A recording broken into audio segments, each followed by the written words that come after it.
ஈரானுடைய 2 விமானங்கள் பெய்ரூத் விமான நிலையத்தில் தரையிறங்குவதற்கு அனுமதி மறுக்கப்பட்டிருக்கிறது. பிப்ரவரி மாதம் 27ஆம் தேதி எகிப்தினுடைய தலைநகர் கெய்ரோவில் ஒரு முக்கியமான மாநாடு நடக்க இருக்கிறது. அரபு லீகினுடைய மாநாடு நடைபெற இருக்கிறது.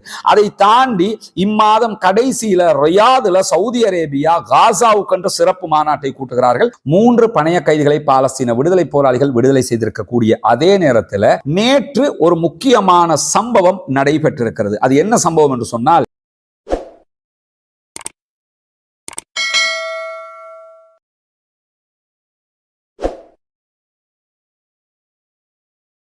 அஸ்ஸலாமு அலைக்கும் வரஹ்மத்துல்லாஹி வபரகாத்துஹு. அன்பிற்கினிய சகோதர சகோதரிகளே, நம் அனைவர் மீதும் ஏக இறைவனுடைய அமைதியும் கருணையும் உண்டாகட்டுமாக என்கிற உயரிய பிரார்த்தனைகளோடு காசாவிலே சீஸ்ஃபயர் யுத்த நிறுத்தம் ஏற்பட்டு 28வது நாளாக அங்கு என்ன நடக்கிறது என்கிற செய்திகளைத்தான் இன்றைய இந்த வீடியோவிலும் நம்ம பார்க்க இருக்கிறோம்.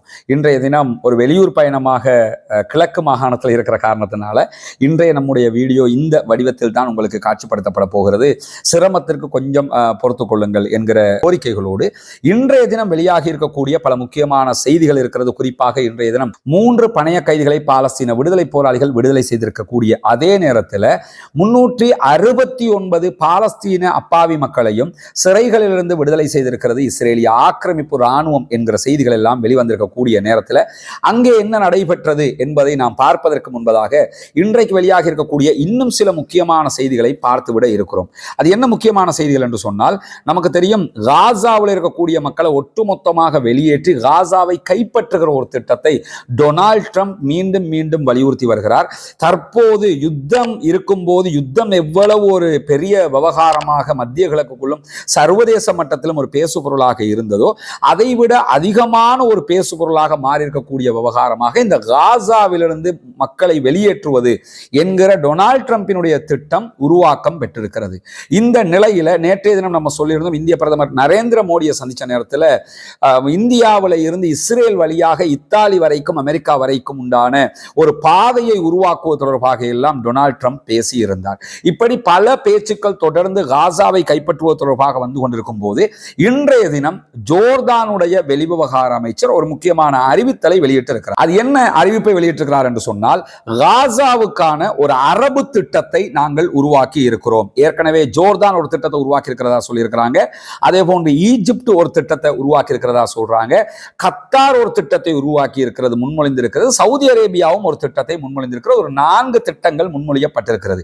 அந்த அடிப்படையில் நாங்கள் காசாவுக்கான ஒரு அரபு திட்டத்தை உருவாக்கி இருக்கிறோம் என்று சொல்லக்கூடிய ஜோர்தானுடைய வெளிவிவகார அமைச்சர் என்ன சொல்றாருன்னா, எக்காரணம் கொண்டும் பாலஸ்தீனர்களை நாங்கள் பொறுப்பேற்க முடியாது, அவர்களை மீண்டும் ஜோர்தானுக்குள்ள கொண்டு வர முடியாது. ஆல்ரெடி ஜோர்தானுக்குள்ள 35% மக்கள் அகதிகள் தான் இருக்கிறார்கள். இது உண்மையிலேயே ஒரு மிக முக்கியமான ஒரு வாதமாக இருக்கிறது. என்னன்னு கேட்டா, ஒரு நாட்டுக்குள்ள 35% அகதிகள் என்று சொன்னா அது எப்படி அந்த நாடு தாங்கும் என்கிற ஒரு கேள்வி இருக்கிறது. எனவேதான் அவர் என்ன சொல்றாருன்னா, ஆல்ரெடி எங்களுடைய நாட்டுக்குள்ள 35% அகதிகளே இருக்கிற நேரத்தில் மீண்டும் அகதிகளை நாங்கள் எக்காரணம் கொண்டும் பொறுப்பெடுக்க மாட்டோம், அதை பற்றிய பேச்சுக்கே இடம் கிடையாது, காசாவிலிருந்து யாரையும் நாங்கள் எங்களுடைய நாட்டுக்குள் அனுமதிக்க மாட்டோம் என்று சொல்லியிருக்கிறார்.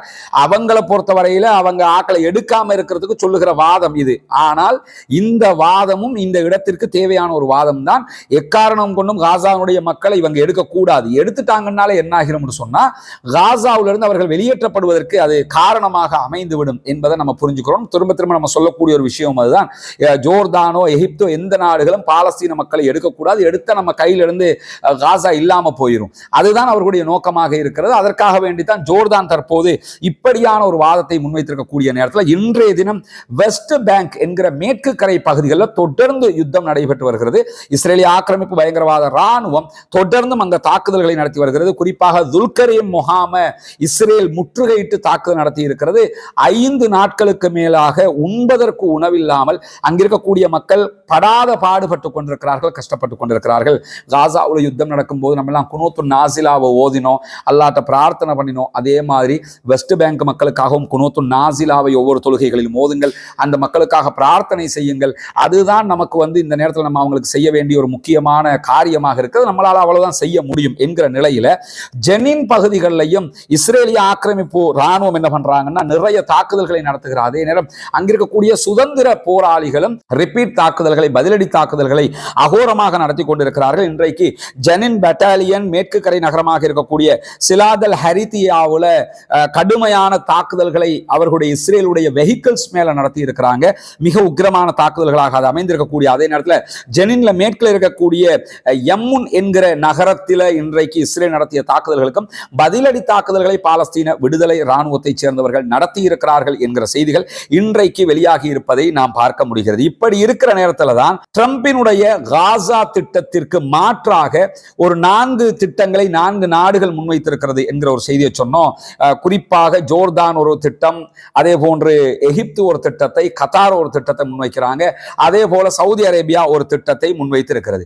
இதுல சவுதி அரேபியா தான் இந்த 4 திட்டங்களுக்கும் தலைமை தாங்குவதாக சொல்லப்படுகிற அதே நேரத்தில் ராய்ட்டர் இன்றைக்கு வெளியிட்டிருக்கக்கூடிய செய்தியில் என்ன சொல்றாங்கன்னு சொன்னா, சவுதி அரேபியா மிக தீவிரமாக இந்த விஷயத்தை கண்காணித்து வருகிறது என்றும், இந்த மாதம் பிப்ரவரி மாதம் 27ஆம் தேதி எகிப்தினுடைய தலைநகர் கெய்ரோவில் ஒரு முக்கியமான மாநாடு நடக்க இருக்கிறது. அரபு லீகினுடைய மாநாடு நடைபெற இருக்கிறது.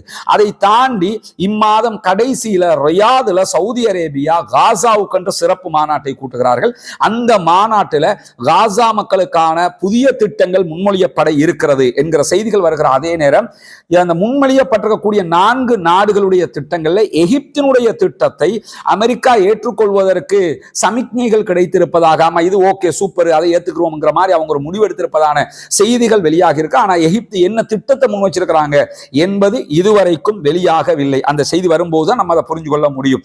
இந்த மாதிரியான நேரத்தில் இன்றைக்கு 3 பணைய கைதிகளை பாலஸ்தீன விடுதலை ராணுவம் விடுதலை செய்திருந்தார்கள். அதே போன்று 369 பாலஸ்தீனர்களை இஸ்ரேலிய ராணுவமும் விடுதலை செய்திருந்தது. இந்த நேரத்தில் அந்த விடுதலை பண்ணுகிற காட்சிகள் நீங்க பார்த்திருப்பீங்க. கான் யூனிஸ் பகுதியில் ஒரு பிரம்மாண்டமான மேடை அமைக்கப்பட்டு ஆயிரக்கணக்கான பாலஸ்தீன ராணுவத்தை சேர்ந்தவர்கள் குவிக்கப்பட்டிருந்தார்கள். எல்லா இடங்களிலையும் பாதுகாப்பு அவங்க பலப்படுத்தி வைத்திருந்த காட்சிகள் எல்லாம் இருக்கிற நேரத்தில் கைதிகள், பணைய கைதிகள் மேடையில் ஏற்றப்பட்டு சுருக்கமாக பேசுவதற்கான வாய்ப்புகள் கொடுக்கப்பட்டிருந்தது. 3 பேருமே பேசுகிற நேரத்தில் முகமூடி அணிந்திருந்த பாலஸ்தீன விடுதலை ராணுவத்தை சேர்ந்தவர்கள் ஆயிரக்கணக்கானவங்க சுத்தி இருந்த காட்சிகள் எல்லாம் அதிலே ஒளிபரப்பாகிறது. நீங்க அல் ஜசீராவினுடைய அரபு பக்கம், ஆங்கில பக்கங்கள்ல போய் அந்த காட்சிகளை நேரடியாகவே பார்க்க முடியும். சின்ன ட்ரோன் கேமராக்கள் கண்காணித்துக் கொண்டிருந்தது. மொத்தமாக ஒரு ராணுவம் எப்படி செயல்படுவாங்களோ அதை விட தாண்டிய செயல்பாடுகளை அவங்க இன்றைக்கு செய்திருந்ததை அத்தனை பேரும் பார்க்கக்கூடிய மாதிரி இருந்த நேரத்தில் தான் என்ன பண்ணாங்கன்னு கேட்டா, சர்வதேச செஞ்சிலுவை சங்கத்திடத்தில் இந்த 3 பேரையும் அவர்கள் ஒப்படைத்திருந்தார்கள். 3 பேர் ஒப்படைக்கப்பட்டதற்கு பிறகு பாலஸ்தீனத்தை சேர்ந்த இஸ்ரேல் கைதியாக வைத்துக் கொண்டிருந்த 369 பேரும் இன்றைக்கு விடுதலை செய்யப்பட்டிருக்காங்க. கொஞ்சம் பேர் வெஸ்ட் பேங்குக்கு வந்திருக்காங்க, கொஞ்சம் பேர் காசாவுக்கு வந்திருக்கிறாங்க, சில பேர் எகிப்துக்கு பரிமாற்றம் செய்யப்பட்டிருக்கிறார்கள் என்கிற செய்திகளும் இன்றைக்கு வெளியாகி இருக்கிறது. இப்படியான நேரத்தில் தான் இன்றைக்கு தோஹா கத்தாரினுடைய பல்கலைக்கழகத்தினுடைய மிக முக்கியமான ப்ரொஃபஸராக இருக்கக்கூடிய முஹனாத் சலீம் அவர்கள் பேசுகிற ஒரு முக்கியமான பேட்டியை அல் ஜசீரா ஒளிபரப்பு செய்திருக்கிறார்கள். அதில் அவரும் என்ன வழிமொழிகிறார்னு சொன்னா, இந்த யுத்தத்தை பொறுத்தவரையில தற்போது நடக்கக்கூடிய இந்த கைதிகள் பரிமாற்றத்தில் பாலஸ்தீன விடுதலை அமைப்பினுடைய செயல்பாடுகள் எல்லாம் நீங்க பாத்தீங்கன்னா இந்த யுத்தத்தில் முழுமையாக ஒரு மூலோபாய தோல்வியை இஸ்ரேல் சந்தித்திருக்கிறது. ஏன்னா நாங்க பாலஸ்தீன விடுதலை அமைப்பு மொத்தமா இல்லாமலாக்கும் என்று உள்ள போனவங்க, இன்னைக்கு நீங்க அவங்க கைதிகள் விடுதலை பண்ணும் போது எப்படி இருக்கிறாங்க, அவங்களுடைய பலம் என்ன என்கிறதை எல்லாம் புரிஞ்சு கொள்ள முடிகிறது. எனவே அவர்கள் கண்டிப்பாக ஜெயித்திருக்கிறார்கள் என்றும், அவங்க ஒரு நிறுவனம் மட்டும்தான், அவங்க ஒரு அரசாங்கமே கிடையாது, ஒரு நிறுவனம் ஒரு பாரிய ராணுவத்திடத்தில் வெற்றி பெற்றிருக்கிறது என்பதை நாம் இந்த இடத்திலே புரிந்து கொள்கிற அதே நேரம் பாலஸ்தீன விடுதலை ராணுவத்தை ஒழிக்க முடியும், அழிக்க முடியும் என்று நினைக்கக்கூடிய இஸ்ரேலுடைய எண்ணங்கள் பொய்ப்பிக்கப்பட்டுக் கொண்டிருக்கிறது என்கிற செய்தியையும் அவர் இன்றைக்கு மிக தெளிவாக வழிமொழிந்திருக்கிறார். அல் ஜசீரா அதையும் இன்றைக்கு ஒளிபரப்பு செய்திருக்கிறது. இப்படியான ஒரு நேரத்தில் தான் நேற்று ஒரு முக்கியமான சம்பவம் நடைபெற்றிருக்கிறது. அது என்ன சம்பவம் என்று சொன்னால், ஈரானுடைய 2 விமானங்கள் பெய்ரூத் விமான நிலையத்தில் தரையிறங்குவதற்கு அனுமதி மறுக்கப்பட்டிருக்கிறது. ஈரானுடைய மஹான் ஏர் தான் நேற்றைய தினம் லெபனான்ல தரையிறங்குவதற்கான தடை விதிக்கப்பட்டிருந்தது.